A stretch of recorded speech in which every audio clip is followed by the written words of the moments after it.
I welcome you all to the podcast on US India cooperation in the underwater domain. It's my pleasure to welcome Dr. Prakash Panneerselvam, who is an assistant professor in International Strategic and Security Studies program at National Institute of Advanced Studies, Bengaluru. He earned a PhD from the School of International Studies at Jawaharlal Nehru University. He was the first visiting fellow at the Japan Maritime Self-Defense Force Staff College in Tokyo. He's also received the Japan Foundation Indo-Pacific Partnership Research Fellowship for 2003 to 2004, as well as the Japan Foundation Fellow in 2011 and the Okita Memorial Fellowship in 2008. He's also authored a book which was published by Routledge titled Underwater Domain Awareness, Case for India. I'm very happy to welcome you, sir. Welcome to Christ University. Thank you, Kriti, for inviting me for this podcast. Thank you so much, sir. Sir, I will go to the first question. Now, when we talk about the underwater domain, what do you think are the emerging challenges, especially in Indo-Pacific, when we talk about the underwater domain? The maritime domain is a very significant component in the Indo-Pacific construct, and particularly underwater domain awareness, which is gaining a lot of importance in both India and the US as well.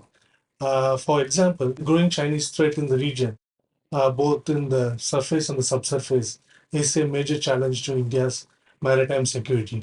Particularly if you see from 2007 onwards, China has been deploying the submarines to Indian Ocean region.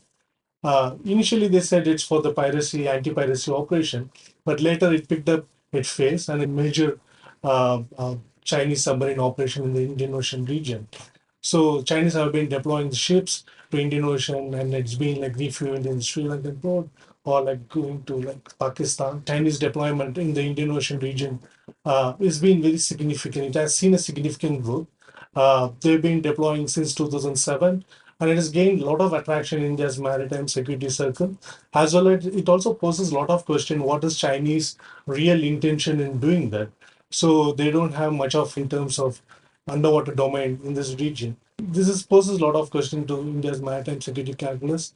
At the same time, if you see Chinese also deploying their maritime research, marine scientific research vessel in the region, Chinese are also deploying the marine scientific vessels in the Indian Ocean region, primarily to collect underwater data like bathymetric, salient temperature of Indian Ocean region, which is quite significant from other oceans. Like Indian Ocean, it has a very peculiar sea condition. So it poses a lot of threat to operate submarine. Particularly for Chinese submarine, it's going to be a crucial challenge. So Chinese have been doing the data collection for a very long time, and they're also deploying those marine scientific research vessels in order to observe India's satellite launch, and it also want to observe what India has been doing in its neighborhood in terms of its missile launch into this Arabian Sea or Bay of Bengal. So this is going to be a major challenge for India to counter in long term.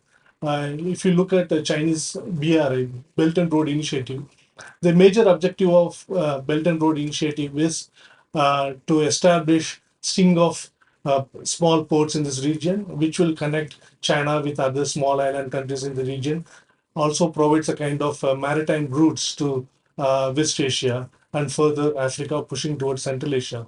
I think the submarine is one of the submarines are one of the mean for Chinese to establish their power in this region, and it's going to be a long-term security challenge for India. This is the one particular challenge. Second major threat to India's maritime security from underwater domain is this Southeast Asian countries. A lot of Southeast Asian countries have submarines. They have been operating submarines in the region, except Thailand, Bangladesh, Myanmar, Indonesia, Singapore, Malaysia.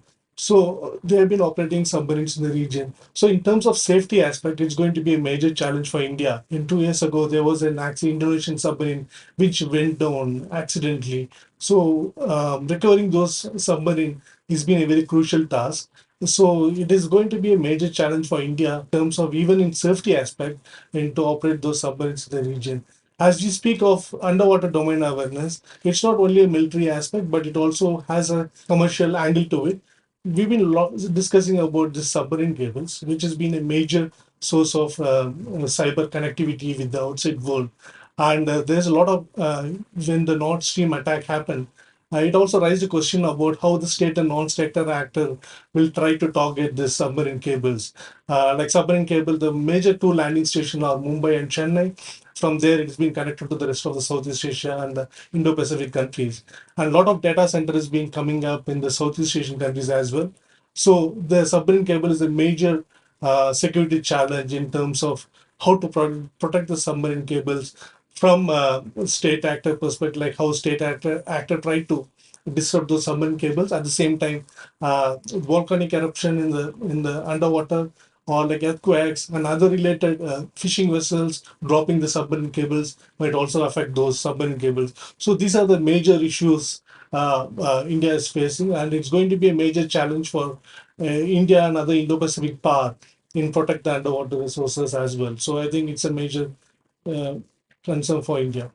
Thank you so much, sir. So this brings me to my second question. How do you see the rise of the Chinese PLA Navy's submarine activity in the region? What are your views on it? Yeah, as I mentioned before, the Chinese submarine activity has picked up from 2007 in terms of anti-piracy activity. Now it's slowly moving towards the next phase where the Chinese marine scientific vessels are collecting data so that these data can, even though China is saying this data is being used for marine scientific research, but it can also be used for submarine operation as well. And we see that pattern where the Chinese marine scientific vessels were collecting data, particularly in Bay of Bengal and the Arabian Sea, which is likely to be used in Chinese submarine operation if they want to operate submarine in this particular pocket. And at the same time, these are very strategically close to India's maritime boundaries. India has its own exclusive economic zone where it wants to very close to India's maritime boundaries, and it also affects India's sovereign right in. It is also a major concern for India in terms of how it is going to affect India's maritime security in this region. And second thing, we can also see how Chinese submarine being like docked in Sri Lankan port, and it has been also we have seen frequent visit of Chinese submarine Sri Lankan port and Pakistan. This is actually gives a kind of another angle to China, how it can have a kind of maritime security cooperation with these countries, particularly with Pakistan, where they want to sell like Chinese submarine, UR class submarine, diesel submarine, which can be again used in the context of targeting India's maritime security interests in this region. Thank you, sir, for highlighting very important points. Now, my final question, if you want to conclude, what are the potential areas of cooperation in the underwater domain between both the nations? India-US relationship has been progressing well in terms of in strategic domain where there are a lot of bilateral treaties has been taking place. Indian Navy and US Navy has been conducting Malabar, let's say, since 1990s. So there is a great amount of understanding between the two countries, and underwater domain awareness is not much explored area in the bilateral relationship. I think both countries has the potential and the interest in order to guard the Indian Ocean region. At the same time, US has a very good expertise in terms of understanding of underwater, which is they developed from the Cold War era, fighting the Soviet subs both in Pacific and Atlantic. And India-US cooperation can use those expertise. India particularly can really use those expertise to how to develop anti-submarine warfare capability for Indian Navy.